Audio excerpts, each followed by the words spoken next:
Previously on Crime Adjacent. Since the very beginning of this case, police locked on to two suspects immediately. Developer Daniel Palmer had something the other man didn't, however: airtight alibis. On the night of each of the murders, Palmer was hosting fundraisers out at his house in the valley.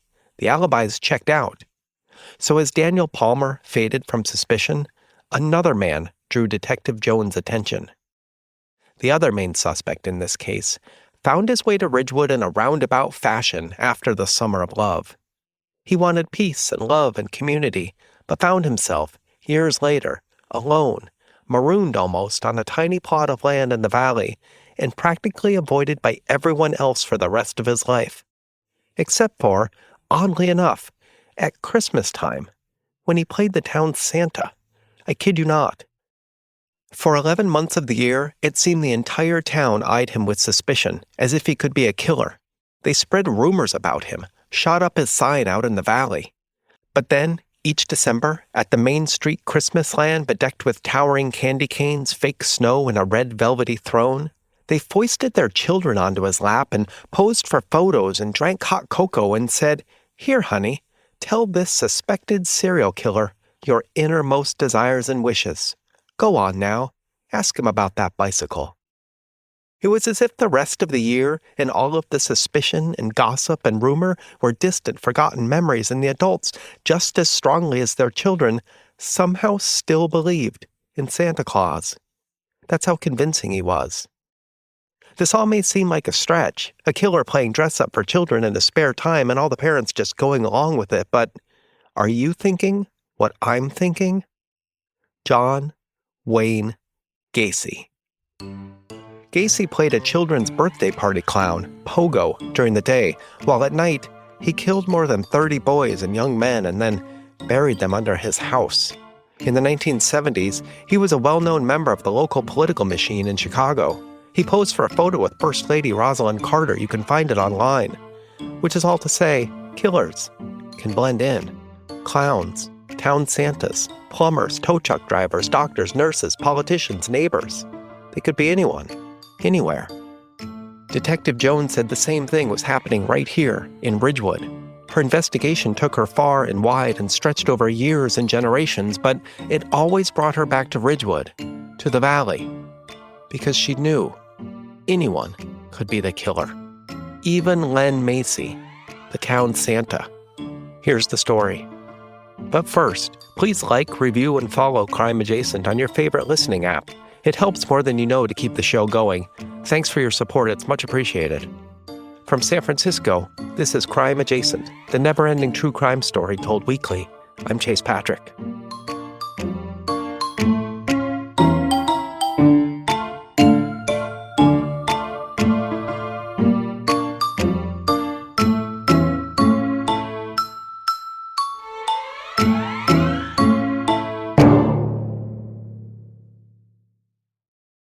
The story of Len Macy doesn't begin in Ridgewood. It begins in San Francisco in the 1950s. It begins with a poem. You've probably heard it. Angel-headed hipsters burning for the ancient heavenly connection to the starry dynamo and the machinery of night, who poverty and tatters and hollow-eyed and high sat up smoking in the supernatural darkness of cold water flats floating across the tops of cities, contemplating jazz. Allen Ginsberg's Howl was a dangerous text at the time, 1956 San Francisco, a riotous yawp and battle cry against the strict confines of a burgeoning post-war society, a call for something else, a call for something better. Len Macy didn't hear it in 1956, of course. He was too young at the time. But he became a young teen and then an older teen in Michigan, where he was born and raised. He began to develop a growing sense of something happening out there in San Francisco. Something that felt big and different and free, something so different than his strict military family stationed at a Coast Guard base in Holland along the vast inland sea of Lake Michigan. He caught only snippets of the rising tide, clips on the news or those half-heard tidbits of adult conversation that children tried to make sense of, like the background drumbeat of a slow awakening, the kind he was feeling within himself. Howell sold out of City Light's bookstore immediately. More books were imported, but customs officials seized them at the border. City Lights owner Lawrence Ferlinghetti was arrested for selling them, charged with obscenities. Howell became known as the manifesto for the counterculture, especially in San Francisco, where something was indeed brewing. The Beat generation paved the way for the hippies who were already gathering in Golden Gate Park and Haight-Ashbury, just a few blocks away. Sex, drugs, and rock and roll, free love, community, and better days. The stories made their way east, all the way to Michigan, where Len Macy was listening intently. Whatever was happening out there, it called to him. He could feel it. It made me think of another poem, Mary Oliver's Wild Geese, harsh and exciting, announcing his place in the family of things. Len practically itched with desire to answer the call, to go west, to find his people. In January 1967, the feeling only intensified when he caught wind of the Be In. A History of the Moment series by PBS says more than 20,000 people flocked to Golden Gate Park for the event. Ginsberg was there, Timothy Leary, Turn On, Tune In, Drop Out, The Grateful Dead, Jefferson Airplane, Janis Joplin. Yes, something was happening in San Francisco. Winter turned to spring, turned to summer, and still more came, by the thousands. An estimated 100,000 hippies flooded into San Francisco during the 1967 Summer of Love. In much the way their forebears flocked to California in search of gold, these young people headed to Golden Gate Park, looking for something more than mines or steel mills or college or a 9-to-5 future they could see on the horizon. Len Macy couldn't take it any longer. Instead of showing up as a freshman at the University of Michigan, he got up one day, packed his things, and just headed west. He hitchhiked across the country and wound up living with 11 other broke students and dropouts in a 2-bedroom Victorian just steps away from the Haight-Ashbury, the epicenter of the free love movement. Jerry Garcia's Grateful Dead house was down the block on Ashbury Street, just down the block from Janis Joplin's. Charles Manson, in the beginning of his family, lived a few blocks away on Cole Street. Indeed, remember, it all connects. The music, the free love, the cults and communes and murderers, all of it. Just as he felt the pull of love-ins, he also began to feel the pull of cults and communes, all of them trying to lure Len away again. If San Francisco became the epicenter of a new generational mores that summer, it also became an epicenter for something darker. All these charismatic narcissists who preyed on young people, or anyone, really, yearning for something else, something better, something different. Young people, like Len Macy. It's how he would eventually find his way to Ridgewood.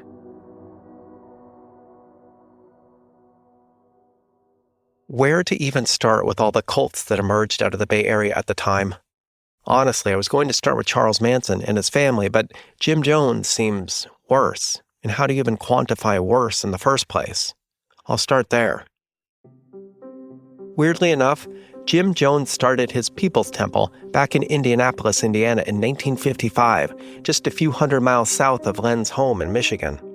It started as an independent socialist congregation preaching racial and social justice and equality.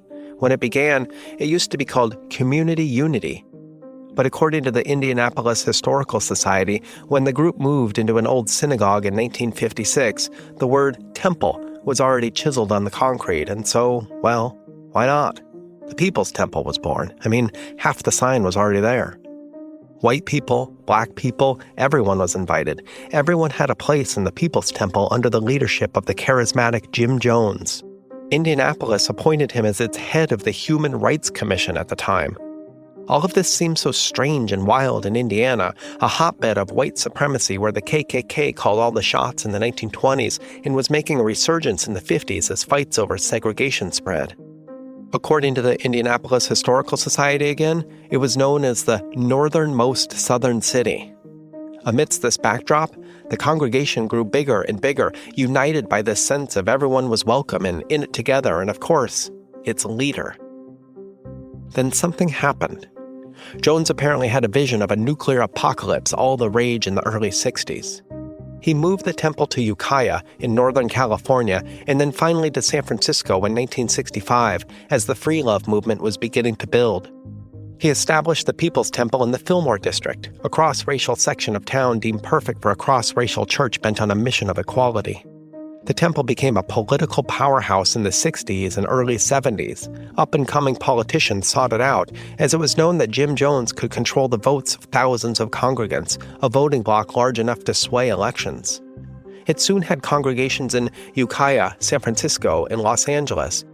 They traveled up and down the state in caravans of buses, recruiting along the way, while Jones himself began to travel with armed guards. This control and power would only grow and evolve into something worse. By the time Len got there in 1967, People's Temple would have been in full swing. It would definitely be a talk of the town, especially for idealistic youngsters yearning to forge a new way of life and a new sense of community. But word began to slowly leak out as members left and told their stories. There was violence and abuse, and was Jones really even religious at all? Wasn't he calling himself an atheist by now? In the wake of a reporting series by columnist Lester Kinsolving for the San Francisco Examiner and the Indianapolis Star, a newspaper series that was in fact canceled as Jones had enough political power to drum up opposition, Jones began looking elsewhere for his socialist utopia. In 1974, the congregation made a slow exodus to Guyana, just a country south of Venezuela in South America, and Jonestown was formed there. Membership slowly increased, as did stories of abuse. On November 7, 1978, Congressman Pat Ryan flew down with an entourage to investigate. You may know the rest. As Ryan's group was leaving, they were met at the airstrip by armed gunmen. Ryan was killed, as were 3 journalists and 1 Jonestown defector, and 9 others were injured. Back in Jonestown, the order was given.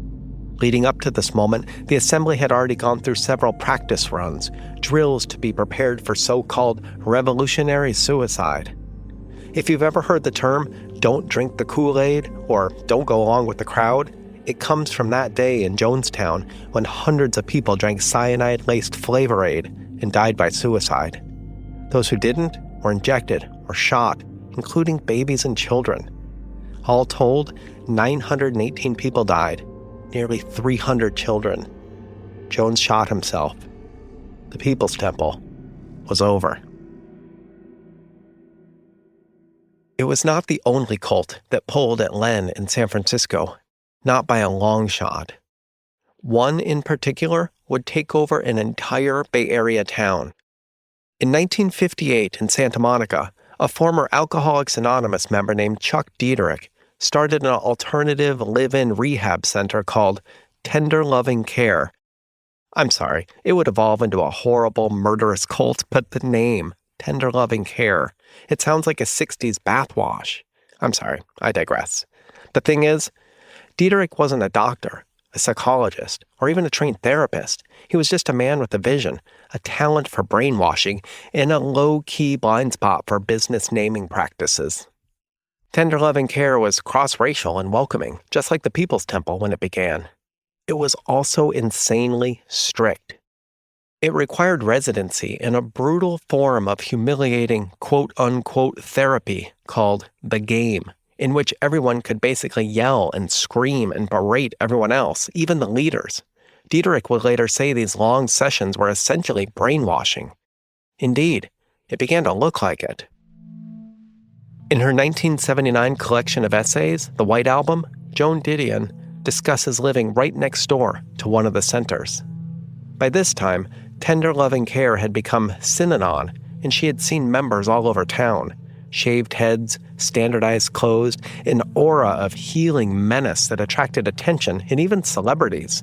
Actor Leonard Nimoy had taught acting classes at the center.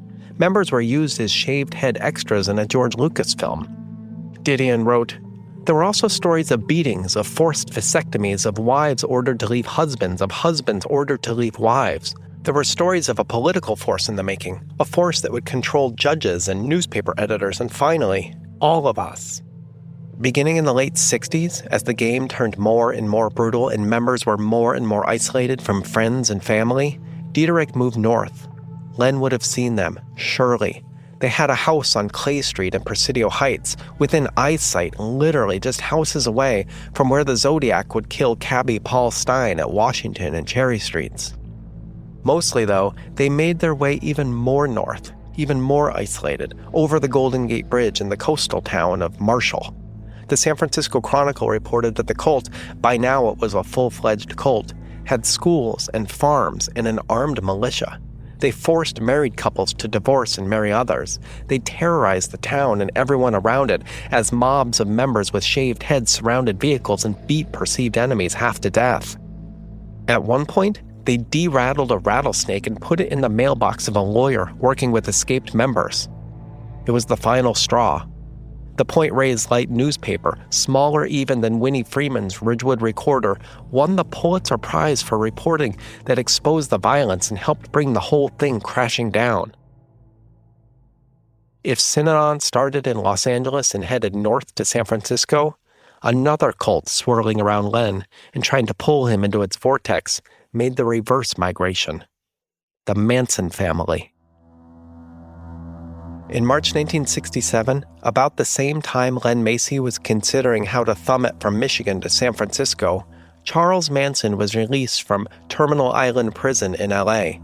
He had spent more or less his entire life in juvenile halls or prisons, in and out for car theft, pimping, fraud, parole violations, you name it. He made his way north, where he panhandled until meeting a UC Berkeley library assistant, the first member of his coming family, according to prosecutor Vincent Bugliosi's famous true crime text, Helter Skelter. Soon, 18 young women were living there, and Manson had a following in San Francisco's Haight-Ashbury, where he used his wild-eyed, manic, charismatic charm to grow the family. From March to about November of that year, he collected more and more followers, swayed by stories of a coming racial apocalypse. The family headed south, and Manson, still dabbling with songwriting, tried to make it as a singer. Keith Badman's 2004 book on the Beach Boys recounts how close Manson got with the band. Dennis Wilson saw family members hitchhiking through Los Angeles and eventually picked up 2 of them. This reminds me so much of Brad Pitt's character in the Quentin Tarantino movie Once Upon a Time in Hollywood, a reimagining of true crime lore. Imagine that. According to Badman, Manson appeared in Wilson's driveway one day after this. They recorded together. Manson even wrote a Beach Boys song, Never Learn Not to Love. Wilson said Manson was given stuff in exchange while the family vandalized Wilson's car and later took over his house. There's so much more when it comes to Manson in the 1960s music lore, and it's impossible to tell in detail here without too much sidetracking from Len, so I highly recommend the Disgraceland podcast for all your music and Manson connections. Everything spun out of control after this. The Manson family was living out at Spawn Ranch, an old Western movie set. What had started as a free-love commune rooted in countercultural ideals had morphed into something much darker. Manson, obsessed with an apocalyptic vision he called Helter Skelter, believed a race war was imminent and that his followers would be the chosen survivors. At least that's what he said. The family might have seemed like free-love hippies, but they hated hippies and boomers and capitalists and mainstream society and black people in particular. Convinced he needed to ignite this race war himself, he ordered his followers to kill. It was always thought to be random, with broader apocalyptic themes, but the reality is, Manson targeted the house on Cielo Drive, once rented by the very music producer who turned down his attempts at a music career. It wasn't a grand vision. It was revenge. On the night of August 8, 1969, 3 members of the Manson family murdered 5 people. Actress Sharon Tate, her friends Jay Sebring and Abigail Folger, heir to the Folger Coffee family, Wojciech Frykowski, and Stephen Parent. A day passed, and on August 10th, the family murdered Leno and Rosemary LaBianca on Waverly Drive. Apparently this time, they wanted it to be more random, to send a sign that anyone could be targeted, that no one was safe. The Manson family lit out for Death Valley and were, in fact, free and clear of these murders. Police would arrest some members, including Manson, for car theft, but they weren't suspects in the murders yet. That would come from other arrests in different crimes in which family members bragged about everything. That was just what police were looking for. Manson was already in jail for car theft at this point. Soon, he and 4 family members would face trial for murder. They were convicted in 1971. From the late 70s into the 80s, Manson was incarcerated at the California Medical Facility in Vacaville, just one beautiful rolling hill over from Ridgewood's valley with the shimmering silver blue lake, just a mile or so from where Len would wind up. Didion chronicled these hazy days and how all these drug-fueled, seemingly disconnected fragments coalesced into a story.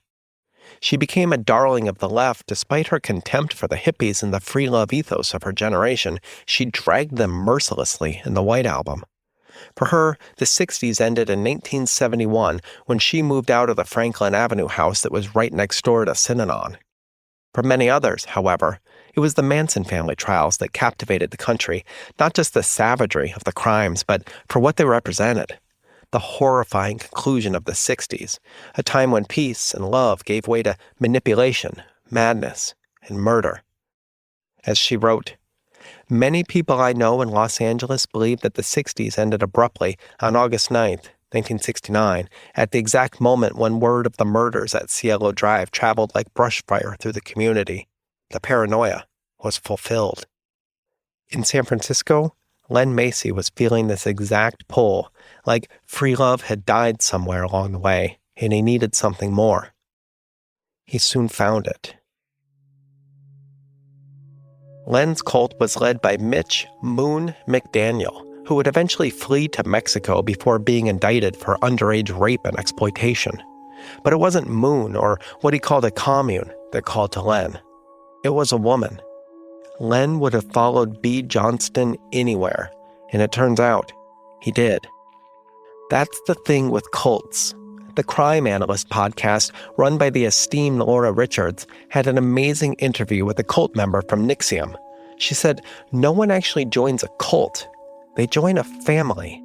Meaning, they don't say, ooh, a crazy murderous cult, sign me up.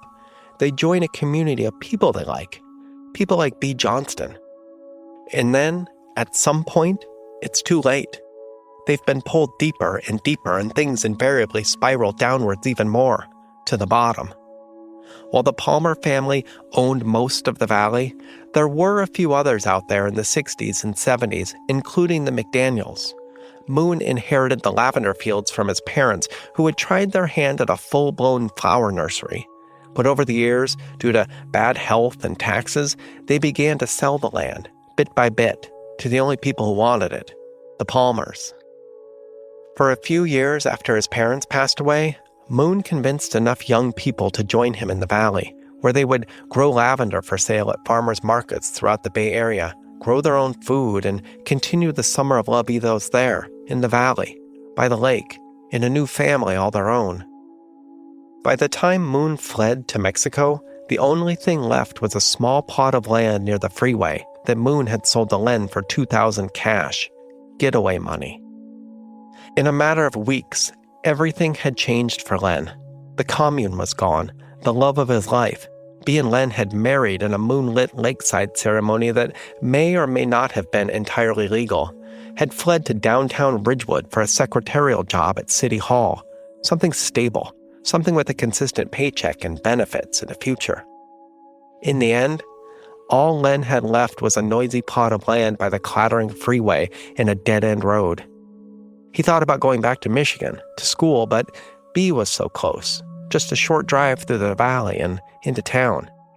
Len would stay on in the valley for the rest of his life, turning the plot of land into a tow yard and hoping his summer bride might change her mind one day and return. I spoke to B. Macy about Len, about whether she thought he could be a killer. She admitted that the two of them made quite the pair, or that they used to. B barely reached 5 feet tall, but only if you counted her wispy golden beehive hairdo. Len towered over her, but at 6 feet 6 inches tall, he towered over practically everybody. B spoke like a foghorn, slapping backs and barking out laughter, a real politician. She filled a room. Len spoke in grunts and monosyllables for 11 months out of the year, except at Christmas time, when he played Santa with jovial aplomb.